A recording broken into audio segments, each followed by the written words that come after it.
Welcome to this session, the plenary session of this ISEC conference on inequalities and development. We are very pleased to have a very distinguished scholar who will cover an interesting topic which is very much related to the issue and the issues covered in this conference. Professor Carlos de la Torre, University of Florida.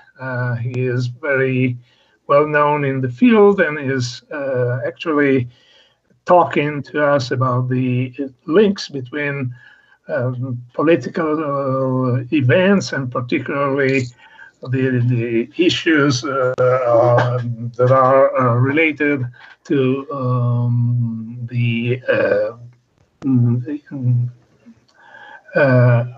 open problems that are today in the field of political science and inequalities. We are actually going to have him talk particularly on the issue of populisms, and he has a very interesting perspective, particularly concerning the fact that he is a very well-known scholar in the field, and he has covered different aspects, particularly in Latin America, but also in comparative terms with other areas of the world. So I would leave the floor directly to him. He is going to present for up to 45 minutes. Then we'll have another very distinguished scholar who will act as a discussant, Professor Nadia Urbinati from Columbia University, and she'll introduce the debate, the open debate that will follow thereafter.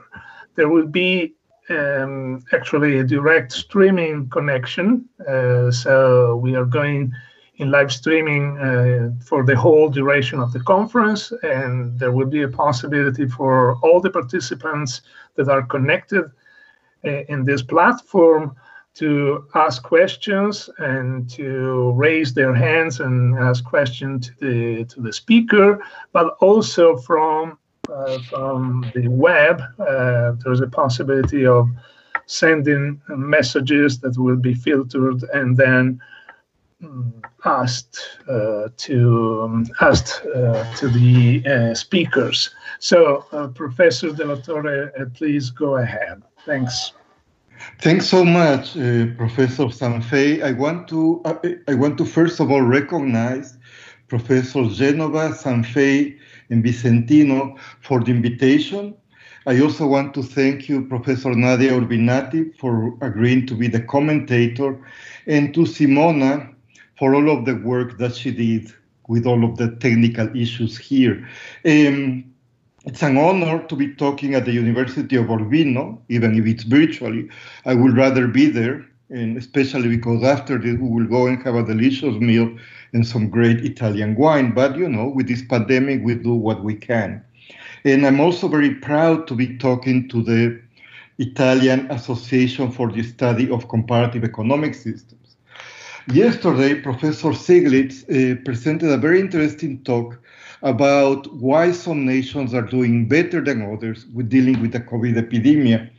And the nations that are doing the worst, of course, are nations in the hands of populist presidents.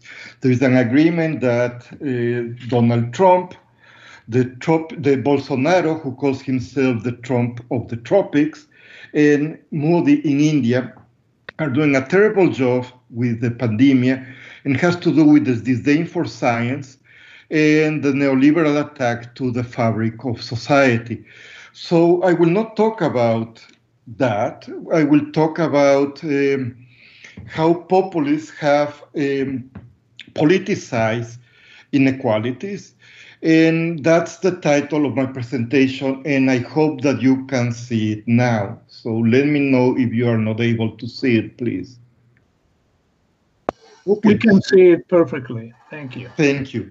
So that's the topic that I'm going to talk about. But first of all, before I get there, let me start with a bit of a history of how populists have dealt with the issues of economic inequalities and in general with development. So populism at the first was used by scholars of modernization, such as, well, he was not a modernist, he was an historian, Richard Hofstadter, in the Age of Reform, or sociologist Gino Germani, who was Italian-Argentinian, to talk about a particular phase in the history of the modernization of society. So they linked populism to the first incorporation of excluded people into politics and to the transformation of agrarian societies into industrial societies. They were talking in the 1950s, in the mid-50s, when they first wrote their studies. And of course, populism was not a phase, and I will talk about later on. So the critics of Germani, for instance, in Latin America, linked populism not so much to a phase in the modernization of society, but to particular economic policies that have to do with import substitution industrialization. So for many dependency theories, and Marx is influenced by dependency theory, populism was a phase in the history of Latin America linked to particular socioeconomic policies that promoted import substitution industrialization. And not only that, it was a class alliance between the industrial bourgeoisie, the working class, and sectors of the middle class who were opposing against oligarchical control of landowners to industrialize their societies. So these first two approaches to the study of populism were problematic because populism came back later on, after import substitution industrialization was gone, and it was not only a phase in the history of modernization or of development. And then you have a bunch of neoliberal economists, the most famous are Dornbusch and Edwards, that in the 1980s started to talk about populism as a series of irrational economic policies that, pretending to redistribute income, created a series of irrationalities that actually led to increasing inflation, into economic problems and collapse. So from that time on, the neoliberal economists have used the term populism to talk about any form or redistributive economic policy that they consider to be irrational. So the word irrational is part of the common sense understanding of populism, both in Europe and in Latin America, to talk about economic policies and or politics that appeal to emotions and not to reasons and lend to long-term problems. I totally disagree with that because it's an ideological reading of economics. But what is important to know is that populists have historically politicized a series of exclusions that are socioeconomic, political, cultural, and ethnic. So I will very briefly describe how the recent wave of populists in the Americas have politicized these exclusions. So if you look at, I mean, we have left-wing populists like Hugo Chavez in Venezuela, Evo Morales in Bolivia, and Rafael Correa in Ecuador, that they politicized the political economy. They showed how neoliberalism was not a technical issue, but was a particular form of economic policy, and once in power, they were anti-neoliberal. They called themselves post-neoliberal.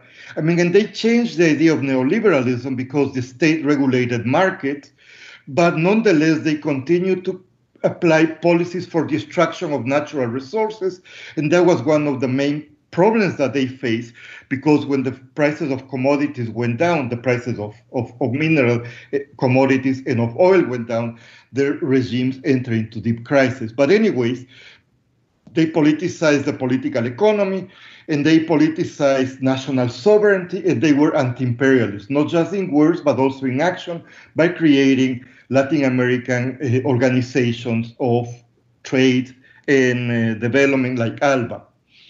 When they came to power, there was a crisis of all institutions of democracy. It's not only that people did not believe in parties, that's a common global phenomenon, but also Congress and the judiciary were in crisis, and they came after widespread rebellions to neoliberalism. The Venezuelan Caracazo, where 200 people were killed at least, people say that there were more, was one of such crises. The insurrections against the privatization of water and gas in Bolivia, that many scholars saw as revolutionary situations. that did not end in a revolution, but in the election of Evo Morales. And in the case of Ecuador, many presidents were kicked out of power by popular rebellions against corruption and neoliberalism. And this left-wing populism led to a series of ruptures. First of all, as I mentioned before, neoliberalism was transformed. Second, they appealed to constituent power to change the existing constitutions in this nation, and the constitutions that they created at the same time that expanded rights in terms of collective rights. They even give, in the case of Ecuador, rights to nature. They concentrated power in the executive, and of course they fought for national sovereignty. And I will argue that these leaders, Chavez, Morales, and Correa, created regimes, and I will talk about that later on. Let's contrast that with right-wing populist politicizations of inequalities in the Americas. First of all, Trump was a reaction against cosmopolitanism, multiculturalism, political correctness, so much that you saw videos of his first campaign of his fervent supporters saying, excuse my French, fuck political correctness. It was a rebellion against political elites above, global elites of both the Republican and the Democratic Party, and immigrants and non-whites below, with a notion of producerism, the idea that the hard work of white producers is taken by elites to give money and incentives to people who do not work and live from welfare. Of course, this type of politicization, that was Trump. And Bolsonaro, in addition, or Bolsonaro is a bit different here, because the main enemy for Bolsonaro was the left, the Workers' Party, but also gender ideology. This has been a long topic of the Catholic Church, but also fundamentalist Protestant organizations, these attacks to gender ideology, and LGBTQ rights that were expanded in Brazil, and to Black activists. And in Brazil, you had not only with the governments of the PT, but before that, you started to have some affirmative action. So in these nations, both in the US and in Brazil, you have crises of political parties, but not of all of the institutions of democracy. And these movements, these governments came also after rebellions against governments that promoted multiculturalism. These were, the PT in Brazil accepted the capitalist economy and some tenets of neoliberalism, but nonetheless, it was a very multicultural administration. You can say the same thing about Obama. And Bolsonaro came after a series of rebellions against the PT, against transportation, a series of and against corruption. And in the case of Trump, he was the leader of a movement without leaders, as Nadia Urbinati said, that was the Tea Party.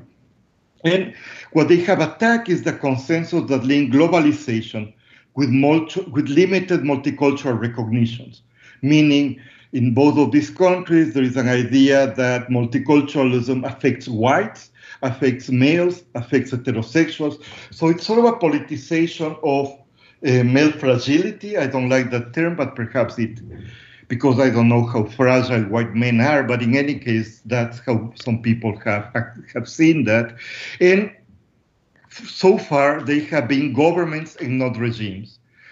I have been talking about populism, but without defining it. And in the study of populism, more than in the study of other concepts and other issues, you really have to say what you are talking about. Because, first of all, you have a series of well-respected and excellent scholars that say that the concept of populism doesn't work at all, that we should get rid of it. One of the latest reiteration of that idea was by Italian historian Enzo Traverso, who's now in the United States at Cornell. And he wrote that populism is an empty shell which can be filled by the most disparate political contents. So, going to my previous slide, you can say, how can you put in the same box as populist a neoliberal and a racist and a xenophobic as Trump, and somebody like Evo Morales or Hugo Chavez, who were leftists, who wanted to include the excluded sectors of society and which were non-white.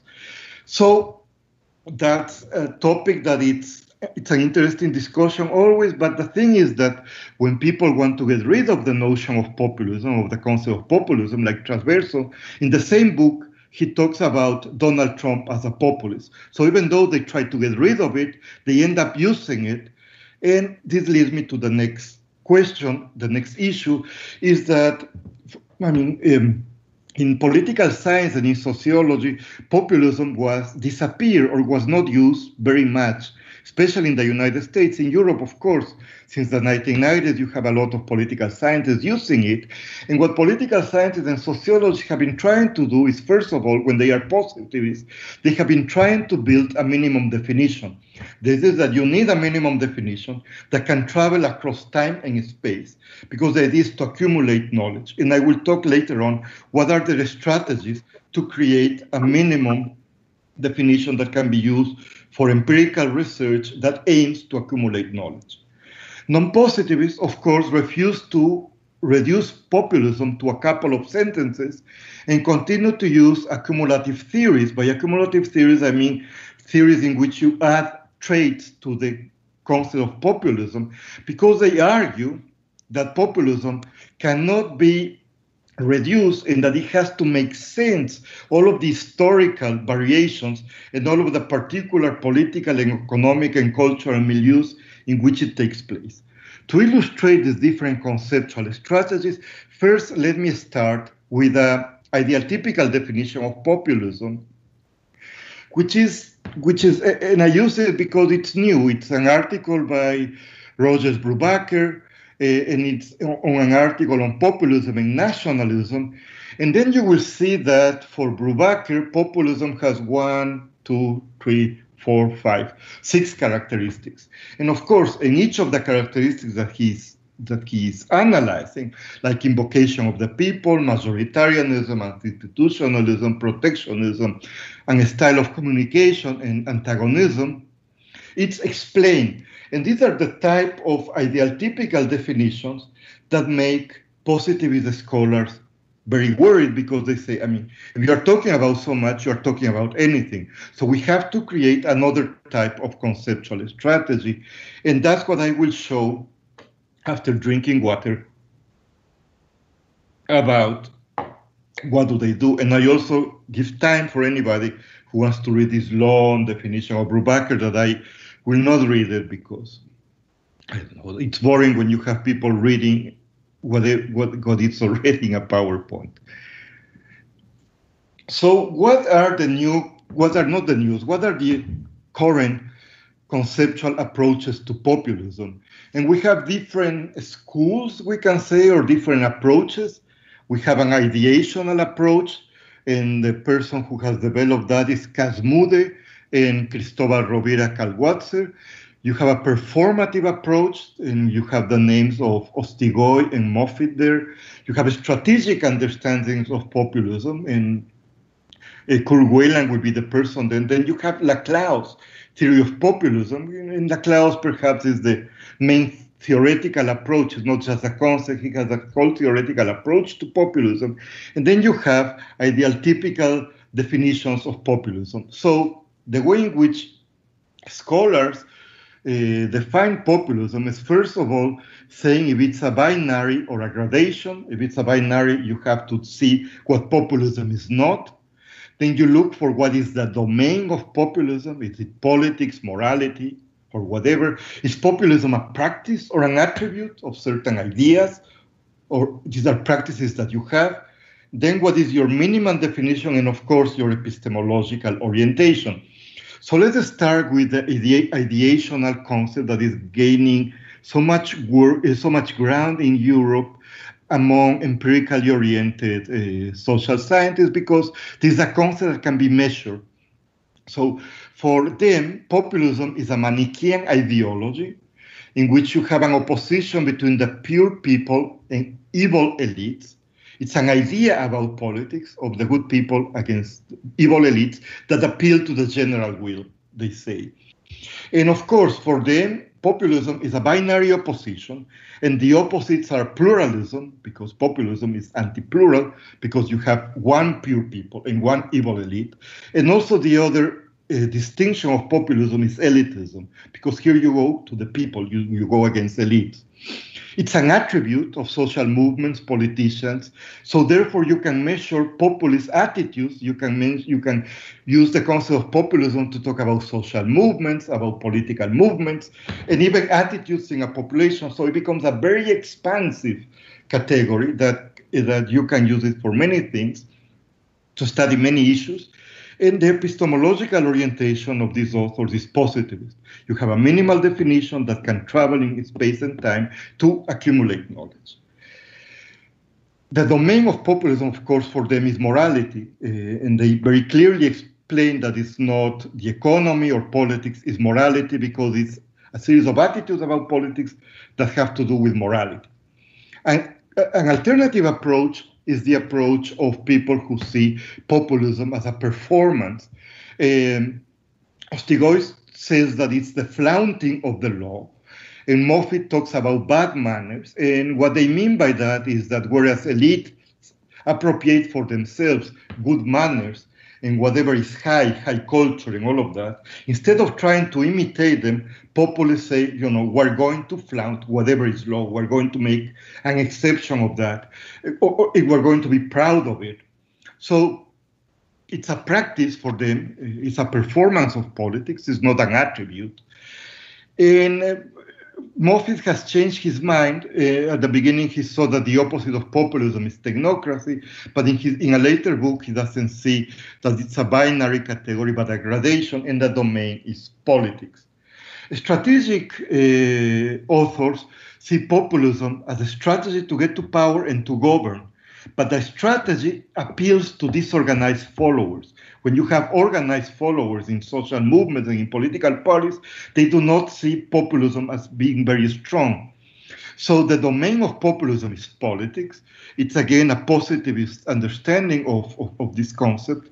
And sometimes they say that it's more fuzzy, that it's not necessarily a binary construct, but the big opposition is between organization and lack of organization. They follow Weber's notion of the importance of organization versus charisma as disorganized. Then Laclau, it sees populism as a logic to construct political subjectivities, political identities. And populism happens when there are a series of demands that cannot be met.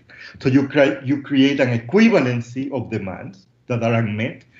You name an enemy. The enemy can be neoliberalism for the left, multiculturalism for the right, and then the leader becomes an empty signifier to which many followers give a series of meanings, and his name, because mostly a he, but it can also be her name, becomes the signifier of a rupture to come. Populists aim to rupture institutional systems and to create new orders. Of course, populism for Laclau is a gradation. Even more for populism, and populism are the same, because all politics for Laclau are based on this Schmittian struggle between friend and enemy, even though he doesn't quote Schmitt in his book on populist reason. And it's a practice, and of course it's not populist at all. And then you have, finally, ideal types that I talked about before. So,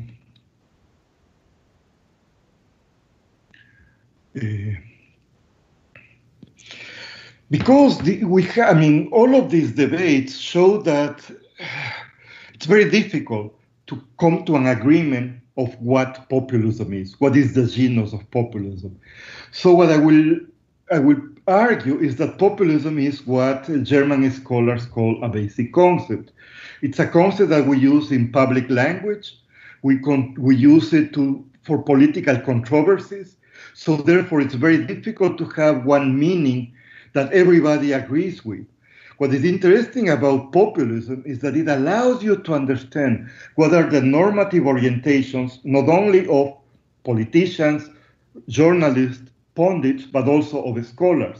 So it's an inescapable and irreplaceable part of political and social vocabulary. And this is always to be a controversial, a contested concept.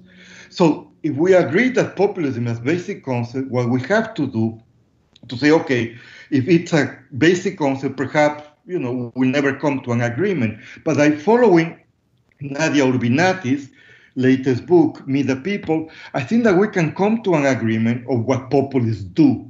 Instead of looking for what populism is as a genus, it's more important to see what they do in practice. And there we have an agreement with most people who use it in theoretical or empirical terms. So first of all, they create enemies. These enemies are existential enemies. They construct the people. I mean, that's what all populists are about, constructing the people. They have a particular understanding of leadership and representation. And we have to make distinctions between when populists are trying to get to power, when they get to power, and when they become regimes. I will argue that we have to make a distinction between right and left populism, even though some populist movements are very difficult to put in traditional notions of the right and the left.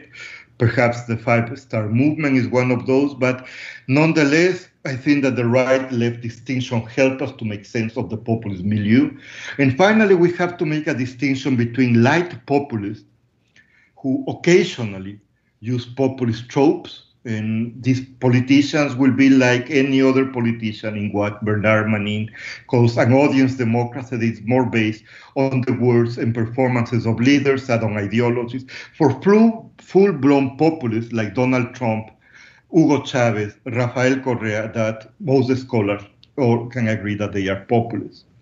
So let me go into all of these different constructs. And I'm trying to be sociological, so I want to have a table here.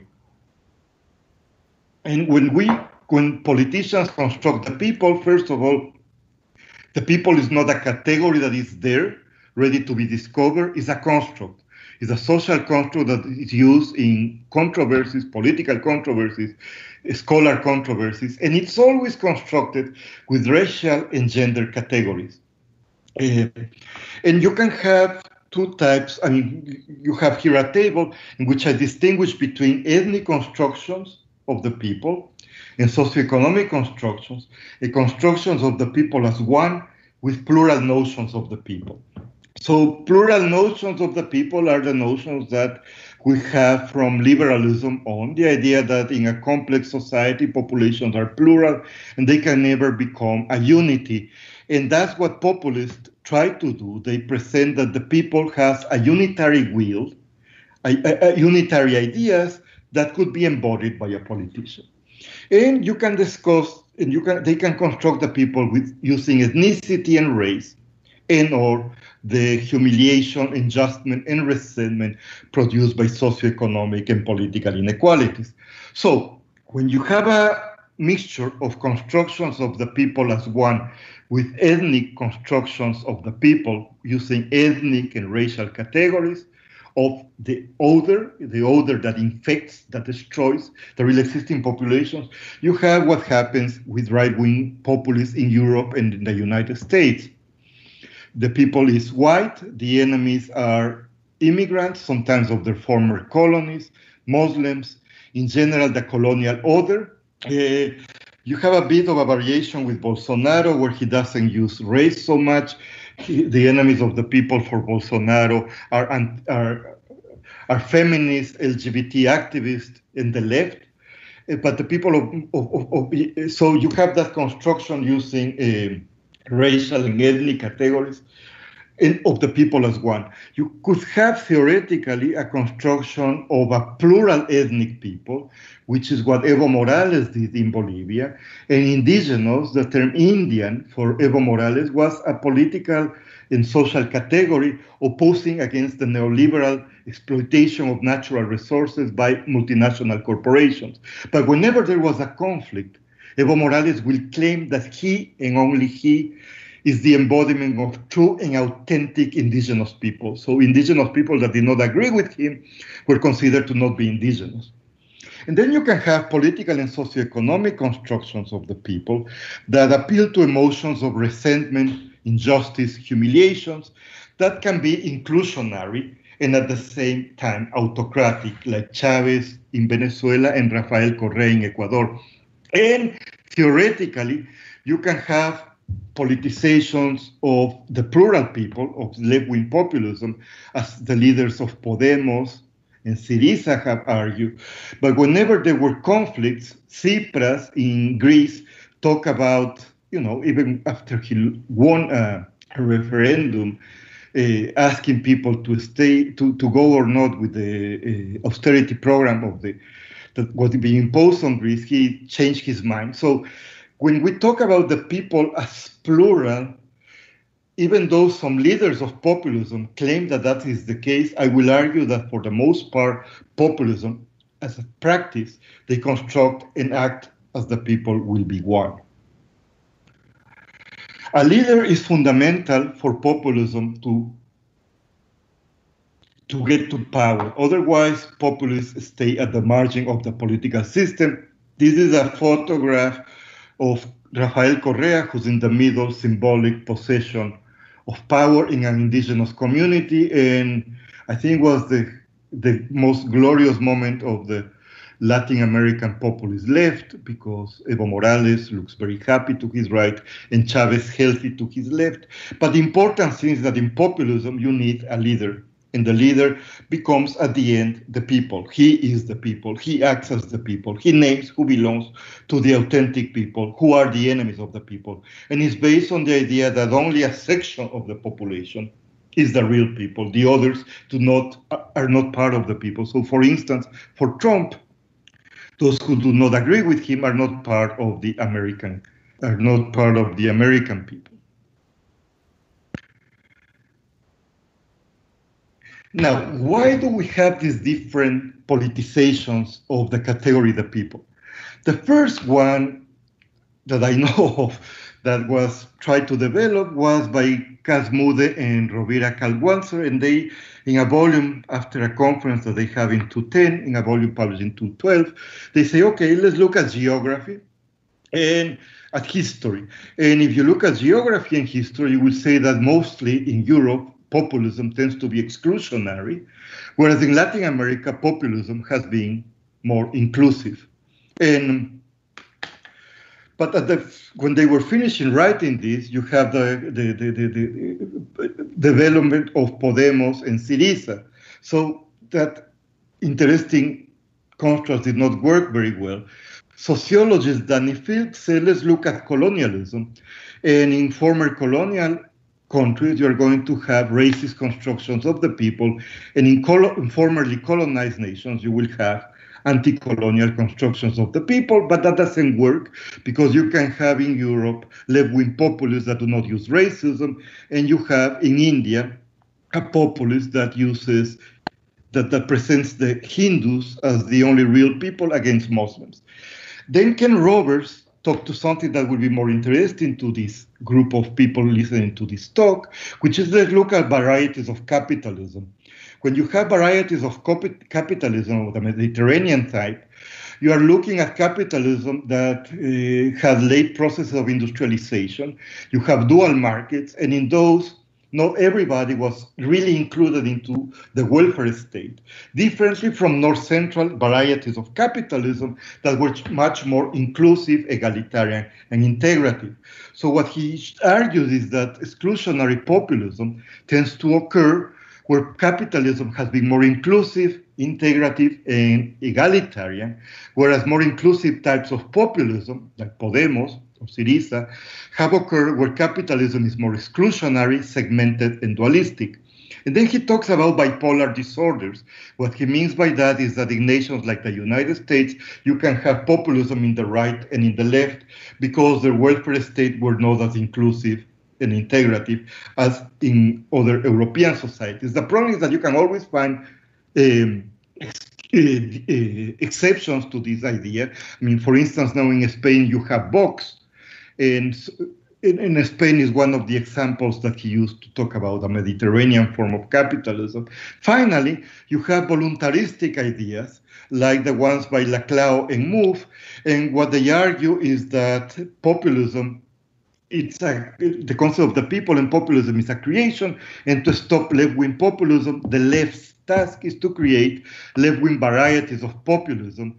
However, it's a form of Leninism because my question is, what about those who do not accept the left-wing creation of populism? Are they enemies of the people? And it's voluntaristic, but that's where we are in the literature. How I am doing in terms of time? Thank you very much. You can have 15 minutes to conclude if you want. 10 or 15 minutes. Perfect. So let me talk very briefly about the difference between populism seeking power. And this is where you can see populism, it's more inclusionary and it's more, it's better faith. They promise to include the excluded, they politicize topics that other politicians do not want to see, do not want to address. In Latin America, it was very important, and also in Spain and in Greece, the politicization of neoliberalism, and in France with France Insoumise. They also made common people feel participants in extraordinary moments of change and renewal. Populism appeals to the idea of politics at extraordinary moments where you can change whatever exists there and transform stigmas of the people into virtues, especially that is in societies where you have had racist colonial concepts used to transform common people into less into inferiors. For instance, in Latin America, where they have used race to talk about the followers of populism as irrational, as non-prepared to act in politics, politics turn around those stigmas and make them being virtues. When populists get to power, they follow very similar playbooks or scripts. First of all, and I took this idea from Levitsky's book, How Democracies Die. The first thing that they do is they capture the referees, the judicial system, but also other authorities in charge of accountability. Interestingly, nowadays, populism pretend to act legally, so they have to take over the legal system to impose their policies. And they silence opponents, they can bribe them, they can buy them, or they can use selective repression against them. Remember that populists are not fascists, so they do not use widespread repression to kill and get rid of enemies. Then they change the rules of the game. In general, they transform the constitution or they create a new constitution, and that in Latin America was very important, the creation of new constitutions through participatory constitution making, and they tend to change electoral rules to allow populists to run for second, third terms. And in Latin America, you see that many populists try to follow the example of Hugo Chavez, who changed the electoral rules so he can run for president forever. Evo Morales tried to do that. There were allegations of fraud. There were demonstrations against that, and Evo Morales was deposed by a coup d'etat, and he had to leave Bolivia. But the idea was that they changed the rules of the game, the electoral rules of the game, so they can stay forever in power. And for populists, it's very difficult to accept losing elections, because if they are the embodiment of the people have to vote for them. Therefore, Trump is trying to do everything that he can, and I don't know how far he will be allowed to go, to contest the elections if he loses the election. And finally, of course, populists takes advantage or perform or create crisis to crack down the opposition and to concentrate power. What I mean by populist regimes is when populists have been able to change the constitution to concentrate power in the executive, when they have created a series of laws to restrict, supervise, and control what the media can publish, what type of associations you can have in civil society, and how and what can be taught in universities. Left and right-wing populists are always in war against the private media, and they aim to control the activities of civil society. But, and it is fundamental, the source of legitimacy for populism are elections, and they can lose elections, and they do everything possible, well, like any politician, everything possible to don't lose an election, but that's a possibility that it's there. So they combine the democratic logic based on election, and if you have elections, you need to have a series of freedoms or limited freedoms, with anti-pluralist practice based on the idea that the people is one. So you have that ambiguity in populist regimes between continue to appeal to elections as if they will be democratic and practices based on the notion that the people are one. And for populists, democracy becomes a sphere of polarizations. These democracies are polarized democracies in the sense in which you have the confrontation between two camps. Everything becomes political, even personal relations. In the United States, wearing a mask is a political statement.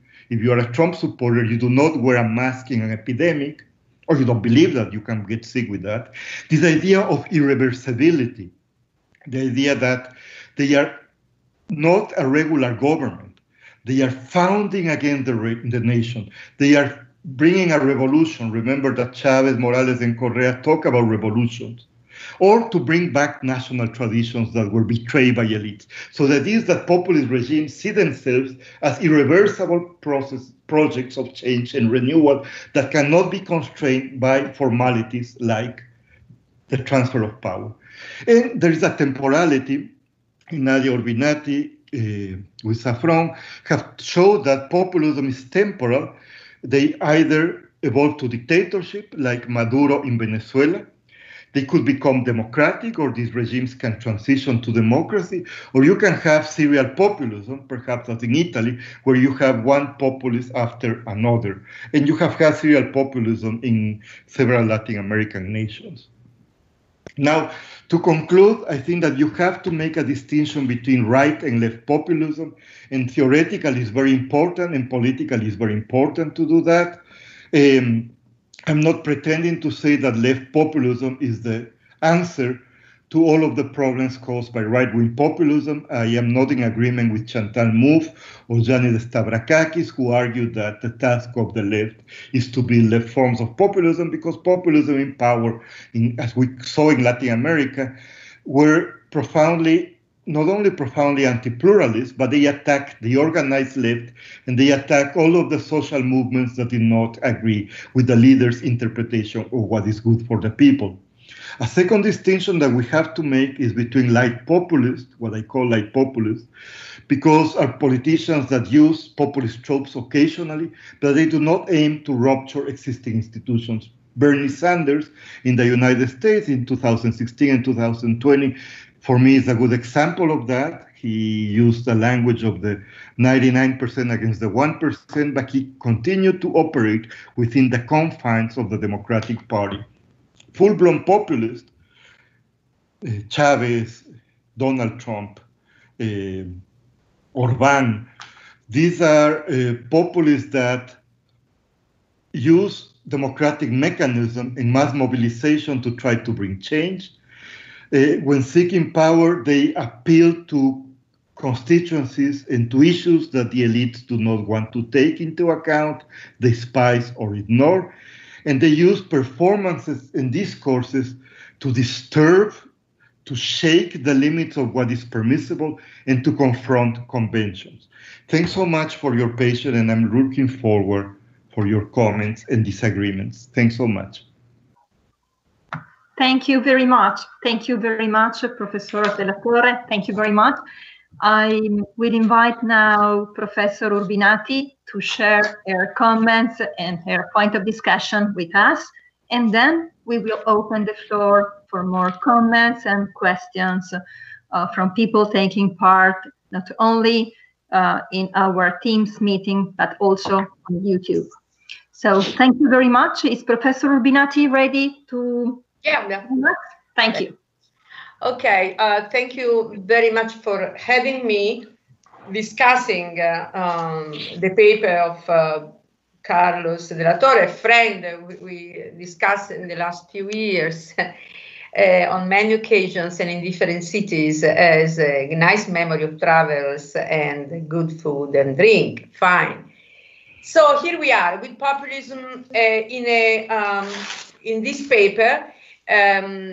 Professor Latorre gives us a kind of anatomy of and physiology of populism. So it tells us the component, it tells us the dynamics, and it tells us the internal trajectory toward something else, or simply the decline, or simply the reaffirmation of democracy as usual. So it's a kind of comprehensive overview of the status of the arts today, and in terms of scholarship, different interpretations and problems in relation to these interpretations and the conception in general.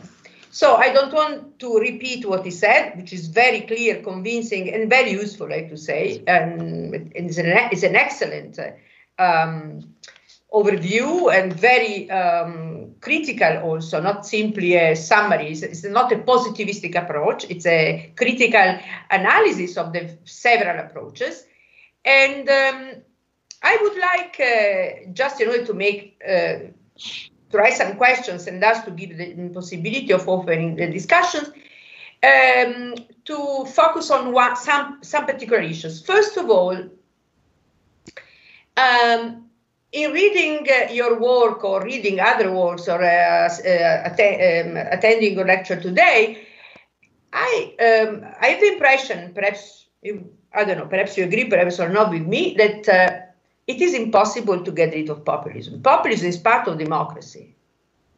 So in some sense, it is a form of shaking up the democracy has in particular moments of its trajectory, and since the trajectory is based on different forms, so the democracy with the universal suffrage, the democracy with parties, the democracy with cogestion, or corporate kind of, there are different forms of democracy, and thus they also produce different forms of populist reaction when those forms of democracy, they reveal what a democracy shouldn't. That is a dualism between those who obey and those who rule, which democracy in principle, although democracy accepts it for reasons of governability, but not in reason of principles. All representatives are simply sent to the assembly for a while and then they go back. This is the idea. So in some sense, populism is kind of the red ink underline the mistakes or the faults or the decline of the promises of democracy. So it's a kind of important indication that there is something wrong in a democratic society. And in some sense, thus, we cannot make populism into a diabolus or demonize populism, because we end up by demonizing democracy, by transforming democracy into simply the game of the few, or those who know, or the competence, or the technocrats, and so on and so forth. So to cure democracy of populism, generally we end up by making democracy sicker in some sense, and even weaker. So this is an important point that I think you would agree with that, because it's an important, it doesn't mean to be a justification of populism. It's it's a realistic conception. This is, if we analyze the political history, we see this recurrence, and these recurrence, they need to be understood, analyzed, contextualized, and all. In each case, they refer to a specific democratic problem. So they don't come from, from extra democracy or so on and so forth. This is one. The second question, which more the question of definition. I of course I agree with you that it's better that we focus on what it does instead of focusing on what it is. We are not defining any metaphysical entities called populism. This is fine, and it is also fine. This is a basic concept is.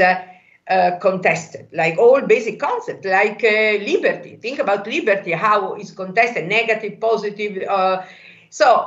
However, in my view, if populism is so contested a concept, it is because of its oblique relations to democracy. Meaning, whereas democracy has a clarity at the bottom, okay, we can discuss and be in disagreement on many forms democracy can take, but we can agree that democracy is the inclusion of all the adult male and women citizens in the demos, that is a way of competing for majority, that we can have this basic agreement. So democracy is not completely contested, is contested in the actualization and institutionalizations, but not as a principle. This cannot be said of populism. Populism is radically contested, meaning that since it doesn't have an autonomous root, doesn't have an autonomous standing, Arditi compares it to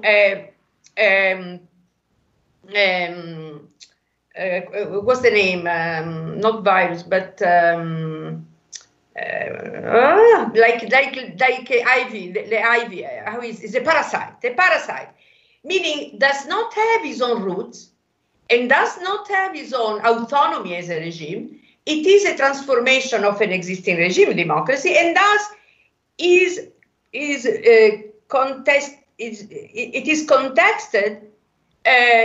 because it's not an autonomous project. This is, for me, is very important, because in this way we are justified if we want to criticize populism in the name of the democratic principles, because it doesn't have internal, homogeneous, organic, or coherent principles, populism.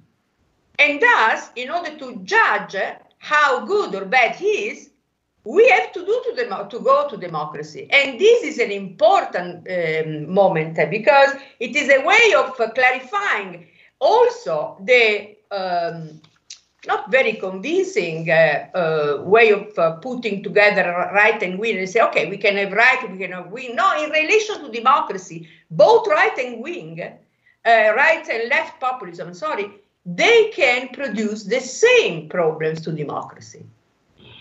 So democracy thus is an important reference point for solving the question of a radical contested meaning of populism. And thus it gives us the possibility of having a normative critical approach to populism. The second issue that I would like to raise is the following. Okay, now we tend today, unfortunately, we don't have time, but in the recent literature, this is not your case. In the recent literature, there is, particularly in the States, an attempt to overlap bad populism or right-wing populism with fascism. There is a debate now going on in the States on that, also our friends Federico Finkelstein and other people. Now, this is a very risky road. First of all, for the reason I said just before, concerning his parasitical relation to democracy. And second, for another reason that has to do with the characterization of populism itself. So, you said rightly so, that when populist is a regime or becomes a regime, it does something crucial that is unique to it and not to fascism. And it's like in democracy instead. It does not solve the risk of losing. It does not want to avoid losing. He is open to the risk of losing election. This is crucial. This is what makes populism a kind of chapter in the big book called democracy, and not a chapter in fascism, and not simply because of violence. There are violent moments also in movements inside of democracy. We had extra-parliamentary violent movements in the 70s, and nobody would call them fascist, not all of them, or populist. So not even violence, of course, when violence is systematizing the system is another story. But it is precisely the risk of losing. Practically, fascism wanted to have a total immunization. We talk about virus today. But populism is not like democracy. Democracy is even more open to risk and to not to be immunized. But this, he accepts the idea of not to be totally immunized from the enemies. This is very important because it is our key to to remain within democracy, to stay within the democratic system, because the possibility of having an opposition. But here is in my question. This is in theory. However, when a populist leader gets into power by free election, and also sometimes along with some open demonstrations on the square, but doesn't matter, formally speaking, procedurally speaking, by free election, there is a kind of internal, we agree on that, and you said openly, a kind of internal process, quasi a mechanical one, to proceed from a more deliberative to a more executive trajectory of power inside of the institutions, to a more division of power, to a less open to division of power. So at that point, of course, they start with the election. Of course, they want to go to the people all the time with referenda. But meanwhile, they construct a regime, a system that is so executivist and decisionist, with the centrality of the executive, which is the opposite of democracy, because democracy is the centrality of the deliberation, the assembly, that makes populism in disagreement with itself. For this reason, you have good populism and bad populism. There are populists who are afraid to be in disagreements with themselves. They want to stay, after all, inside of elections. And there are populist readers who don't care a lot about that. And for this reason, yes, they keep election on, but they are also ready to create a system that is very pyramidal. And so this is very important. It has to do with, of course, the context of the population, the political culture, the leaders, also the culture of the leaders. There are leaders, there are different leaders. Finally, I have the last one. I'm sorry if I'm too long. I don't know how long I can go, but I have only one question, in fact. That is the following. Finally, in my... this is a genuine question I have to you, because I try to answer. It's difficult for me. This ambiguity of populism in relation to democracy, it's perhaps connected to the very ambiguity of democracy within itself. Meaning, democracy means both the politics of creating a majority, creating the government, self-government, but it's also a system of rules. In order to do so, you have to have rules. So that politics is the making, the doing, but also the limiting the doing, regulating the doing. So it appears that populism tends to stress the political moment and to deflate the rules-making moment. For instance, what is majority? Majority rule, of course, but in fact it becomes the power of the majority. Elections, of course, in open competition to declare which is the majority, but in this case, instead, is not a simple competition, it's the revelation of the majority that is already there. So, in some sense, the ambiguity of democracy, which is a dual reality of both politics and rules, and sometimes they don't go well together, historically and also contemporary, it is the interstice, I don't know if I screen this, the place in which the populism can infiltrate itself and explode the two to make them separate. So the rules and the rule of law, the constitution, they become an external infiltration to democracy, whereas democracy is simply the power of the majority, it's simply the politics. So this is what seems that it does. It breaks, separates what constitutional or parliamentary democracy or representative democracy tries to keep together. So in this gap between rules and politics, populism infiltrates and transforms rules into an externality in relation to democracy and embraces politics for itself. For this reason, and this I really conclude, I think that the reading of Cast-Mood, paradoxically, is a reading that is so friendly to populism, because it goes to recognize that constitutions, rules, and it's external. This belongs to liberalism, whereas only democracy means the general will, or the will of the people, and majority. So if this is the case, then populism is democracy, is the same thing. So for this reason, we have to insist very much on that ambiguity aspect and not to fall into the trap of the positivist that, as you would say, I don't know whether this makes sense to you or not. Finally, I promise this finally. Are you really convinced that the distinction between left and right is, at the end of the day, tenable? Thank you very much. Thanks a lot. Shall we collect some more questions or points, and then Professor De La Torre will have just sharing his position? Yes, here we have a question from Professor Pellicciari.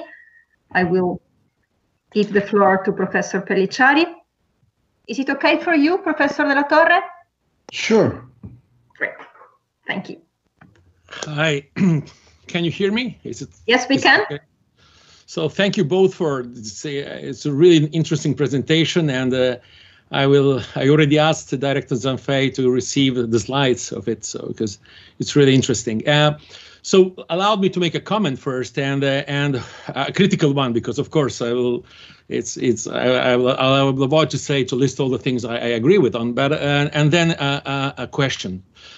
I'm living mainly between Italy and Moscow over the last 15 years. And frankly speaking, I really appreciate the effort you're trying to, the comparative summarization in you're trying to give of the populism. But somehow I have difficulties in fitting in the Eastern European experience over the last 30 years, where populism basically has been turning into sovereignism. And this is because they moved from a multilateral level, which didn't work, the Warsaw Pact, to another bureaucratic elitarian multilateral level, the European Union, which still doesn't work and which is not elected, by the way, talking about democracy and process. So I'm really having a difficulty in finding and applying some, provided you want to, as a cliche, you want to say that Russia is, let's say, more a populist or a sovereignist country rather than not. I'm having some problems actually here in applying some of the categories that are too much dependent, on my opinion, from the North American and the Southern American experience. It will be then very interesting to see when a country like Russia, becomes close to Morales, for instance, and the discrepancies in the whole thing. The second issue is, the second comment is, I spent most of my life, I'm coming from Yugoslavia. So I think that populism, as correctly Professor Urbinati outlined, for most Eastern European people coincides with the first leadership they were really able to elect. And I don't want to go back to who was born first, the egg or the chicken, but populism, at least sovereignism in Eastern Europe, was not born simply like that.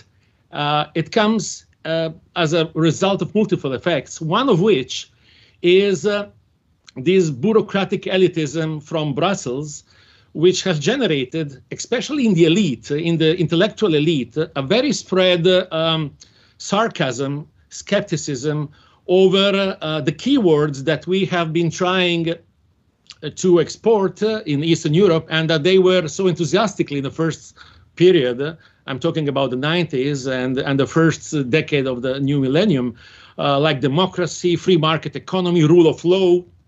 And after that, these became really like empty boxes. And the reaction, the first economical crisis which hit those countries, the sovereignism had really an easy game to outline. And I'm sorry, this comes to my question.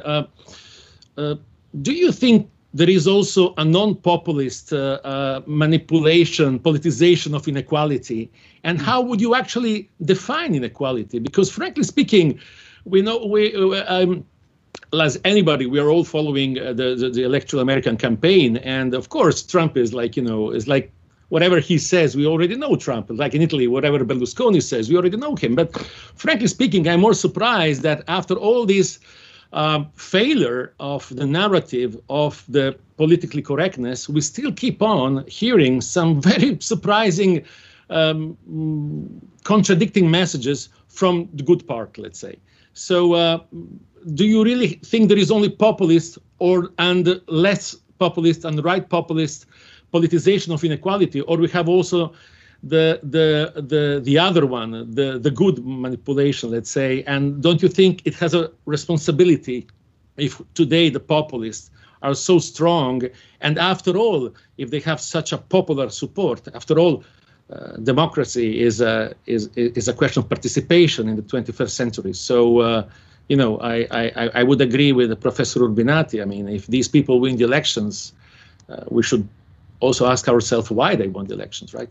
Thank you for your time, and really thank you for the great presentation. Thank you very much, Professor Pellicciari. Fabio Bordignon, please. Thank you, Angela Genova, and thank you, Professor Della Torre, for your very interesting presentation, for the insightful map that you gave us of populism. I want to briefly go back to the point you touched upon at the beginning of your presentation, when you recall Professor Stiglitz's argument about the different performances of populists in power in dealing with the pandemic. And I'd like to reverse the perspective, considering the effects of the potential effects of the pandemic on the populist prospects in terms of electoral success, because many political pundits now maintain that COVID-19 pandemic will somehow contain the populist rise, because according to this reading, which is actually particularly popular in Italy in this moment, populist parties and populist leaders are seen as the great losers of the pandemic, since they reveal their incompetence when they are in office, while they find themselves somehow aphasic when they are in opposition. Well, I do not find this reading truly convincing, since I think that critical situations and their aftermath traditionally provide wide opportunities for charismatic leaders to exploit people's fears and anger, which I also think involve the theme of inequalities and the deepening of inequality. And I wanted to ask you your opinion on this point. Thank you. Thank you very much. I myself have short notes, and then we give the floor to Professor Della Torre. So populism as a basic concept, no one meaning, between light and full blow. I think I would like to share with you these short comments. It strongly deals with identities and with boundaries, with deep social needs that seems to find a sort of easy answers. So the first question is populist a sort of new label for a new social context, or is it an old, is it a new label for an old power dynamic with new label? The second point is, what can we learn from the history concerning is the power dynamics? And the third point is, what about the role of academic researcher dealing with these aspects? Thank you. If there are no more questions, and I cannot see hands raised at this point, I would like to ask Professor Della Torre to comment and to answer the comments and the points that were raised. Thank you very much. Thank you. So let me start with Professor Urbinati's comments. I agree with you. I mean, we cannot get rid of populism. Populism is part of democracy. Even the Pope in his last yes. say that if you get rid of populism, you get rid of democracy. And then he make a distinction between leaders that are populare and leaders that abuse their popularity. So we cannot get rid of populism. And but I think that what we can do, and what has been very important in your work, has been to look at how populism, the concept of populism, make us think and forces us to put in the front our understanding of democracy. And this understanding of democracy cannot be done in the way in which Casmude, for instance, and I don't have anything personal against him, but the way in which he presents that is extremely positivist, non-theoretical, and he even claims non-normative. So for him, populism can be something that improves democracy, can also be a danger to democracy. And his understanding and his justification is that populism doesn't deal with democracy, but only with one conceptualization of democracy, that is liberal democracy. My answer will be, without liberal freedoms, you cannot have democracy whatsoever. And that's something and that's why I am also very critical of the left.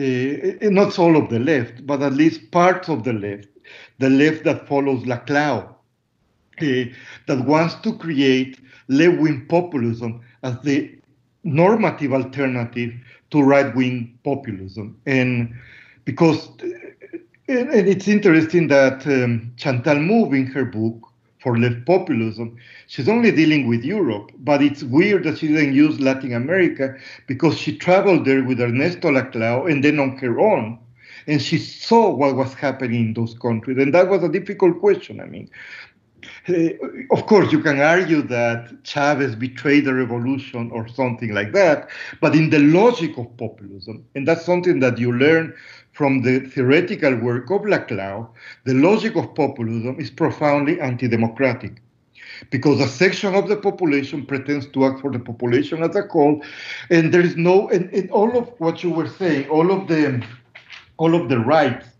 all of the system of rules, especially as you were saying, the system of rules gets to be instrumentalized, because the system of rules are considered as rules that benefit the rule of the elite and the power of the elite. So they tend to be instrumentalized by the populists. And that is interesting, but at least because in Latin America, for a long, long time, if populists did not agree with the critic, they will put the critic in jail, or they will close a newspaper, or they will send their followers to throw stones against a newspaper. My father was a journalist, and the populist leaders in Ecuador will send their followers, and they will be very happy throwing stones and trying to burn the newspaper where he worked.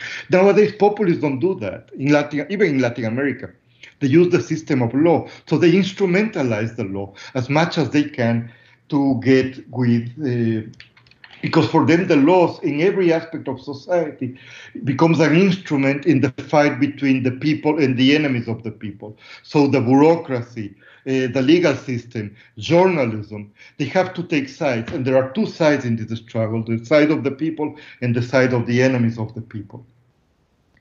In terms of what, now let me go into Professor Genova's question. In terms of the academy, I mean, now populism is a very good, I mean, let me tell you this story. When I was looking for a topic for my dissertation, I come from Ecuador, populism is there everywhere. I mean, when I was doing my dissertation, which was historical, we have a new populist coming into play. But everybody told me that it's an issue of the past, that it's not part of the normative, academic, intellectual debates that we should have, because, it's something that belongs to the past. Nowadays, there is an implosion in populism studies. But instead of reflecting on the normative and conceptual issues that are fascinating and that are not resolved, many tend to use a theory or a concept like Moody's without even thinking about the advantages and the disadvantages of using such a concept. So I think that, as with many other concepts not only in political philosophy, but in general in the social sciences, we as scholars have to be very careful and reflect on the concepts that we're using, because it's not just a matter of putting numbers to try to prove or not a particular concept. And I don't think that populism is something new that has to do with the creation of identity politics, because populists have politicized inequalities and exclusion for a long period of time. And perhaps now that we have much more of a talk about identity politics, and populism is a form of identity politics, I mean, I haven't really think about it. In terms of non-populist politicizations of inequalities, Professor Peliciari's comment, of course there are other forms in which you can politicize inequalities. Marxism comes to my, and in general socialism come to my, have always politicized inequality without trying to see that you have to, of course, there are different forms of Marxism and socialism. And for some, the party had the answer to all of the politizations of inequalities. But in general, you can also develop a politicization of inequality that asks for the autonomous development and discussion about these inequalities by workers and other actors. So populism is not the only one that can politicize inequalities. However, the success of populism nowadays is the politicization of inequalities that other actors, other political actors do not want to take into account. So when they accept neoliberalism, when they accept the rule of technocratic elites, populists confront that, and that makes them successful, or at least, successful in the sense that they talk about issues that people are feeling about. What are the effects of populism in the pandemic? I mean, well, let's talk about Bolsonaro. It's very interesting. Bolsonaro, the Trump of the tropics, he got COVID-19, but he recuperated very, very fast. He doesn't believe in science. He has attacked governors in Brazil who have tried to impose some sanity, meaning social distance and lockdowns. But his popularity is rising in Brazil, especially because he has been giving money, a little amount of money to the poorest of the poor. So he lost the election in the northeast of Brazil, and now he's targeting the poorest of the poor who live in the northeast of Brazil. And his popularity is rising despite his horrible handling of the epidemic. The United States, I think, will prove, I mean, it's an empirical case that will see where we are.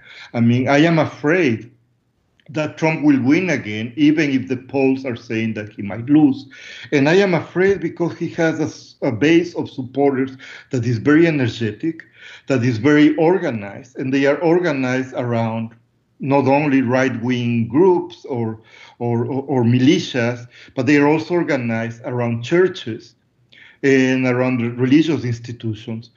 And they will go out and vote. And I don't know if the Democrats will go out and vote necessarily.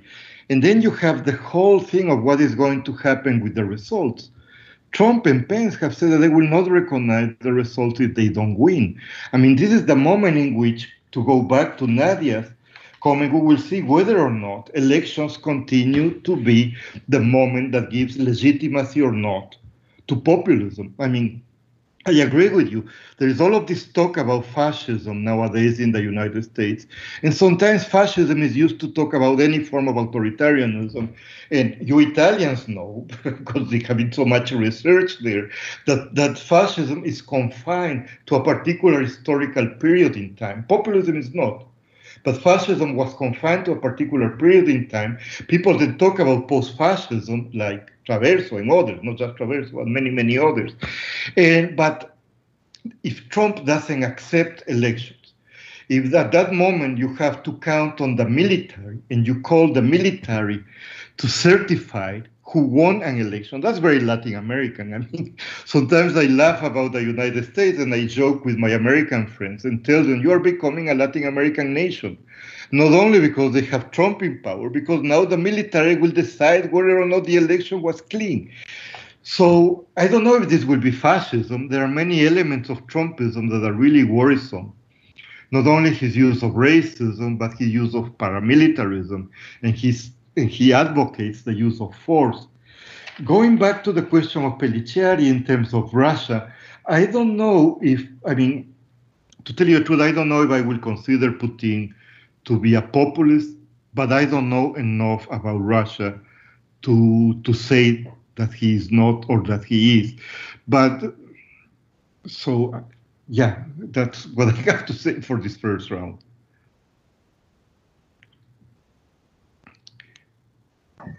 Thank you very much. I was wondering if our colleagues would like to ask some other questions or comments. I don't know if Vittorio Balli, I had the feeling I saw hands at one point, but then it disappeared. So I don't know if it was a mistake, an error or mistake. Yes, there is one hand now. So I will ask a short question. Yes, please. Professor Della Torre, do you think that the peon may be considered populist? Can you please repeat the question? I couldn't hear very well. Sorry. That the peon may be considered populist? In Argentina, peon. Oh, okay. Argentina.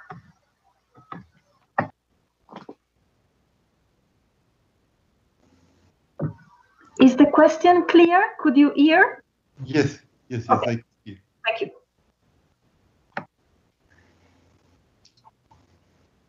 There is another question. Just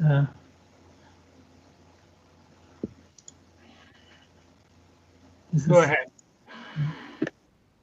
Hello? Yeah. Can you hear me? No? Yes. Yes. Just a comment from Germany regarding your last slide that you mentioned, differentiating populists. Yeah, you speak about light populists and full-blown populists.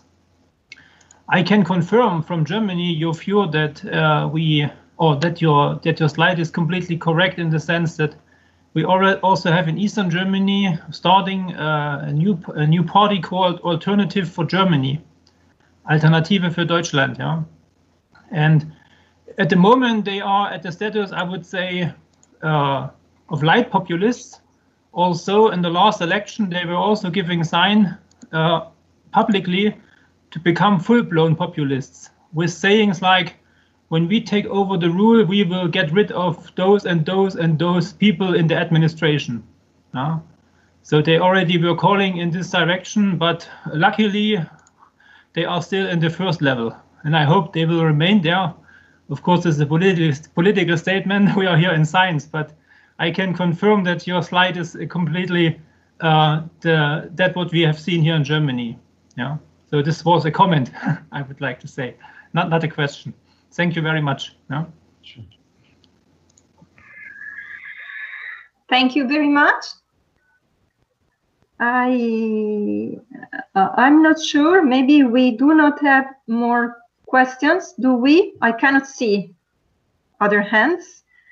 So maybe we can give the floor to Professor Della Torre to close the seminar, the conference.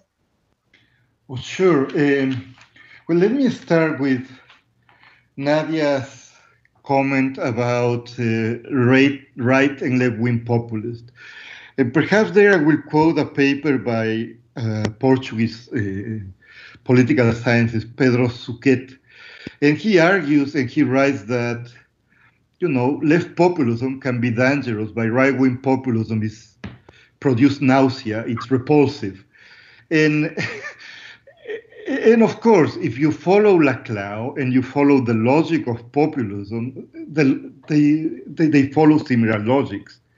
But the type of politicization that you have, I think it's very different to use racism, to use xenophobia, to denigrate Muslims because of their religion, assuming that all of them practice their faith in the same way, as to talk about the oligarchy.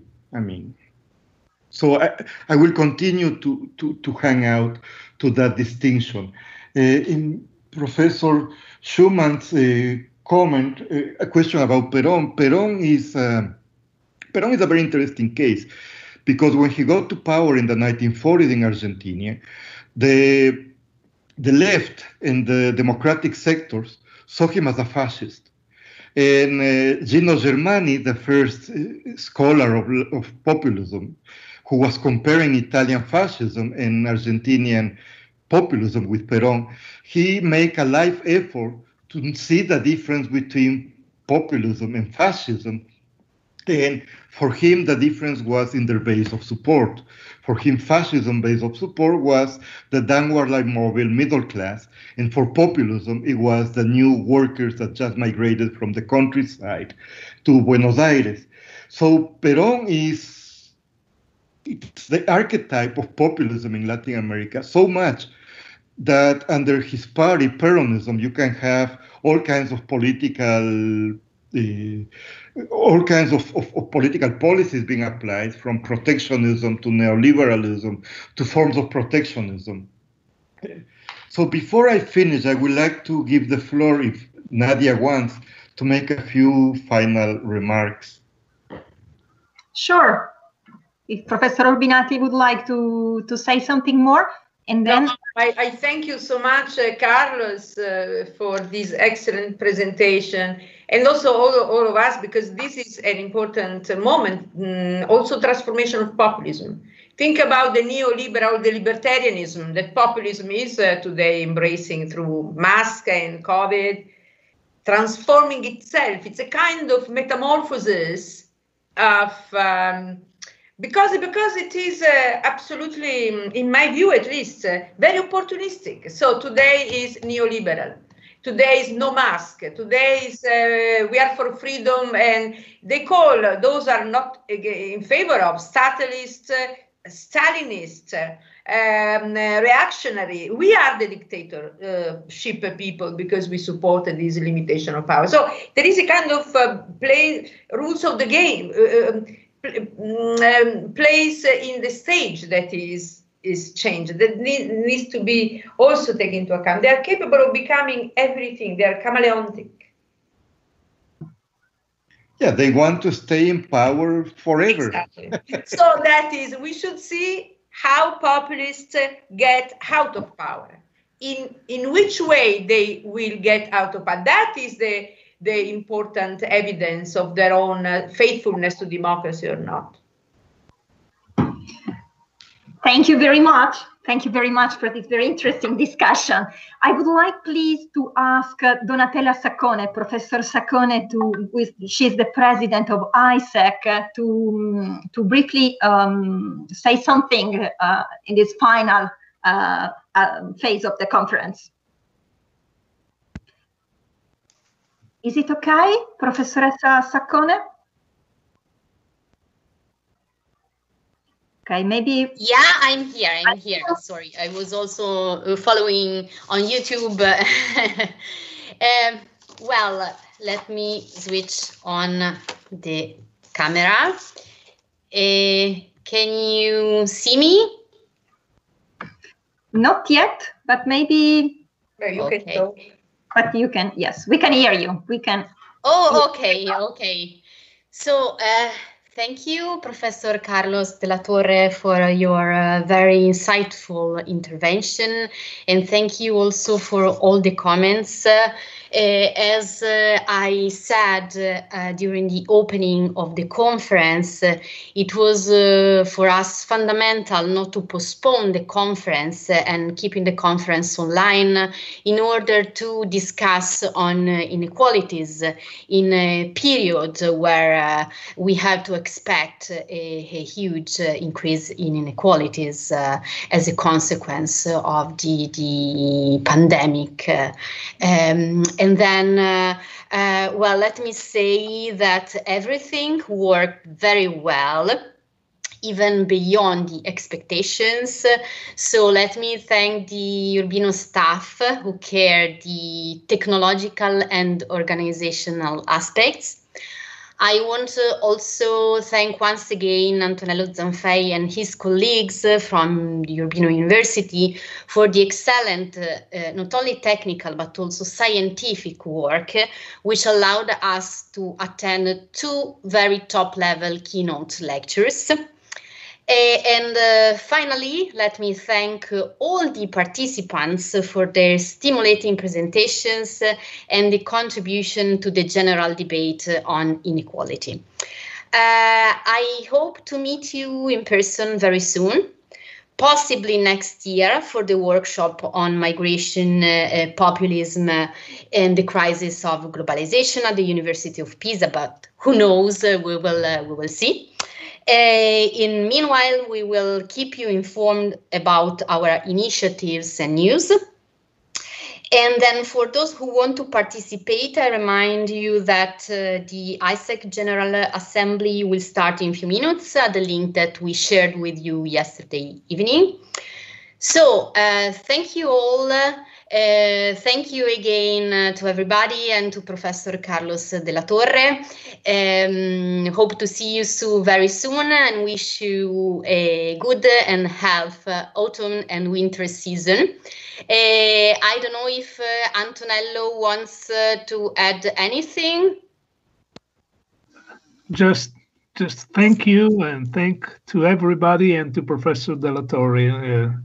Very stimulating conference overall. Thank you very much. And thanks particularly to the team that supported this conference and made it possible. Really, I really would like to mention all of them. So since I run the risk of forgetting some of them, I just say the whole team. Okay, thanks a lot. Thank you very much. Thank you very much, and I wish you a very good meeting, assembly after this conference. And thank you very much, Professor de la Torre and Professor Urbinati. Thank you. Bye-bye. Thank you. Bye. Bye.